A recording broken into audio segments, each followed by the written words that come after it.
আল্লাহর নবী বলছেন মুমিন যখন দুনিয়ায় চলাফেরা করতে করতে তার গুনাহ হয়ে যায়, কানাত নুক্তাতান সাউদা ফি কলবিহি, তার অন্তরে কালো মরিচিকা পড়ে যায়, দাগ পড়ে যায়, ধাব্বা পড়ে যায়, গুনাহ লেগে যায়। ওই কালিটাকে কি করে মিটাবে? পৃথিবীর সাবান শ্যাম্পু দিয়ে ওটাকে মিটানো সম্ভব হবে না। আপনার বডিতে কাপড়ে ময়লা লেগেছে, সাবান দিয়ে শ্যাম্পু দিয়ে সার্ফ দিয়ে পরিষ্কার করা সম্ভব হবে, কিন্তু হৃদয়ে যদি গুনাহ লেগে যায়, দুনিয়া নামক জায়গা সমুদ্রে আপনি গুনার সাগরে হাবুডুবু খাচ্ছেন, গুনার জগতে আপনি চলছেন, চলতে চলতে চলতে চলতে আপনার হৃদয়টা অন্ধকার হয়ে গেছে, কালো হয়ে গেছে, মরিচিকা হয়ে গেছে। আল্লাহর নবী তিনি বলেন যে চলতে চলতে মুমিনের অন্তরে যদি দাগ ধাব্বা পড়ে যায়, ফাইনতাবা ওয়াস্তাগফারা, সে যদি তওবা করে, ইস্তিগফার করে, সুকিলা কলবহু, আল্লাহর নবী বলছেন তার জীবনের মরিচিকা গুনাহটাকে পাপটাকে পরিষ্কার করে দেয়। তওবা যদি আল্লাহর কাছে করে, অনতপ্ত যদি হয়, স্যালেন্ডার যদি হয়, ক্ষমা যদি চায়, তাহলে জীবনে ওর মরিচিকা দূর করে দেবেন, গুনাহকে সাফ করে দেবেন। সাদা কাপড়ে যেমন একটা দাগ লাগলে বোঝা যায়, মুমিন যখনই গুনাহ করবে তখন সে বুঝতে পারবে আমি এই ভুল কাজটা করলাম। রাত 12টার পরে উঠবে, উঠার পরে সুন্দর করে ওযু করবে, ওযু করার পরে সে 2 রাকাত 4 রাকাত নামাজ পড়বে, পড়ার পরে মাবুদকে বলবে, মাবুদ রে, আমার দ্বারা এই দিন দুপুর 12টার সময় এই অন্যায়টা হয়ে গেছে, গুনাহটা হয়ে গেছে, মাবুদ তুমি আমাকে ক্ষমা করে দাও, মাফ করে দাও। সারা পৃথিবীর মানুষ আজ ঘুমিয়ে আছে, আমি অনতপ্ত হয়ে স্যালেন্ডার হয়ে তুবু ইলাল্লাহি তাওবাতান নাসুহা,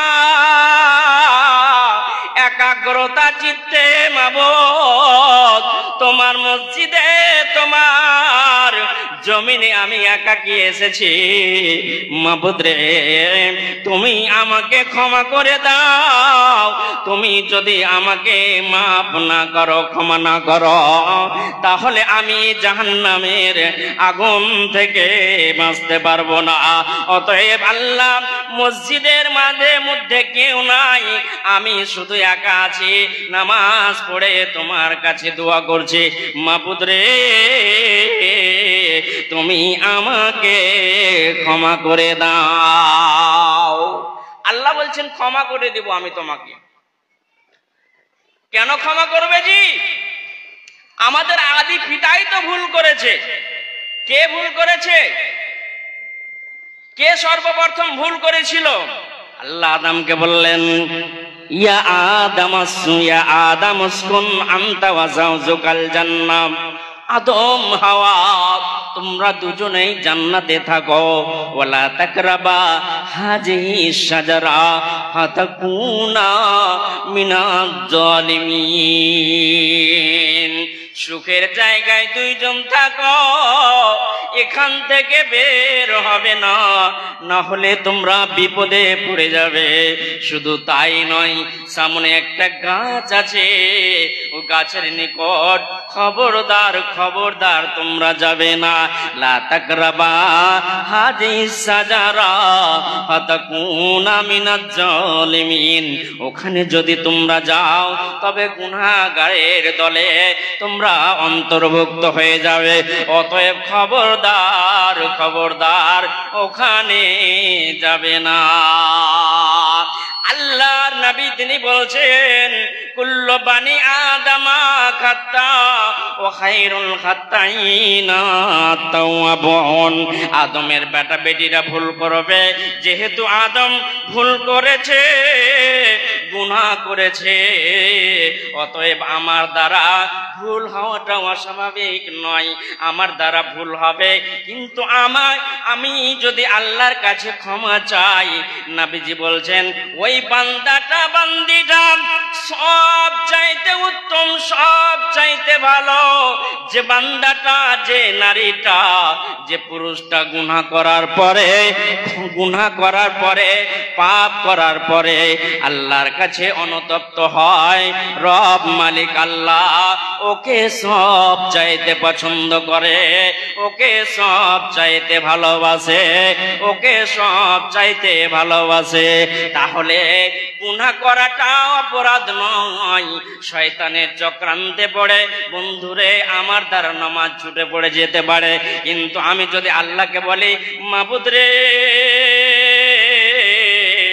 অমুককে গালি দিয়েছে, আমি ব্যভিচার করেছি, জিনা করেছি, সুদের কারবার করেছি, অমুক করেছি, আল্লাহ তুমি গাফফার, তুমি রহমান, তুমি রহিম, ইন্নাল্লাহ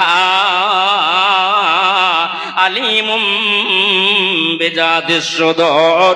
তুমি অন্তরের খবর রাখো, কেউ জানে না ওই দিন আমি অমুক পাপটা করেছি মাবুদ, পৃথিবীর কেউ জানে না। পানসুর গ্রামের মাঠে অমুকের মেয়ের সঙ্গে আমি ওই ব্যভিচারটা করেছি, পৃথিবীর কোনো মানুষ জানে না, কেউ জানে না। মাবুদ তুমি জানো, সেই দিনকার খবরটা তোমার কাছ থেকে লুকায়িত নয়। অতএব মাবুদ রে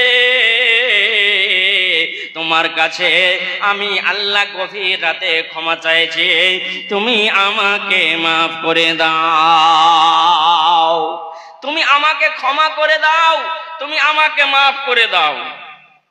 কিন্তু বর্তমান ডিজিটাল জামানায় জানেন আজকে জেনার জেনার কাজটা অধিকাংশ বেড়ে গেছে, জেনার কাজটা অধিকাংশ বেড়ে গেছে। আল্লাহর নবী তিনি বলছেন যে মালউনুন মান নাযারা ইলা সাওয়াতি আখিহি, ওই লোকটার উপরে আল্লাহর অভিশাপ নাযিল হয়, গজব নাযিল হয়। আল্লাহর নবী বলছেন ওই লোকটার ওপরে, ওই নারীটার ওপরে, ওই পুরুষটার ওপরে, ওই মহিলাটার ওপরে আল্লাহর গজব নাযিল হয়। যে নারীটা নিজের ইজ্জত দেখাবে, অন্য কোন মানুষকে বা দেখার চেষ্টা করবে, নবীজি বলছেন ওর ওপরে আল্লাহর গজব নাযিল হবে, অভিশাপ নাযিল হবে, ওদের ওপরে আল্লাহর লানত বর্ষণ হবে। বলে কি করে আপনি বুঝিয়ে দেন মাওলানা? আজকে বিদ্যালয়ে পড়াশোনা করে, ভার্সিটিতে ছেলে মেয়েরা পড়াশোনা করে, ছেলে মেয়েদের কাছে মোবাইল থাকে না, থাকে না বলেন আপনারা? থাকে না, থাকে না গো? জি ভাইয়া, থাকে না, থাকে না? থাকে। তো ছেলেটার নাম্বার মেয়েটা নিল, আর মেয়েটার নাম্বার ছেলেটা নিল। জি, ছেলেটার নাম্বার মেয়েটা নিল, মেয়েটার নাম্বার ছেলেটা নিল। কলেজে লেখাপড়া করে, একে অপরে দুজনকে ভালোবাসাবাসি করে। আপনি মনে করছেন আমার মেয়ে মাধ্যমিকে পড়ছে, MBBS করছে, MD করছে, আর কিছু করছে, আপনার কলিজাটা এত বড় হয়ে গেছে। জি, এত বড় হয়ে গেছে আপনার কলিজাটা, আপনার কলিজাটা ফুলে এত বড় হয়ে গেছে যে আমার মেয়ে ডক্টরেট করছে, ইঞ্জিনিয়ারিং করছে, কোর্স করছে, কিন্তু এদিকে যে প্রেম লীলা চালাচ্ছে এদিকার খবরটা আপনার কাছে নাই, এদিকার খবর আপনার কাছে নাই।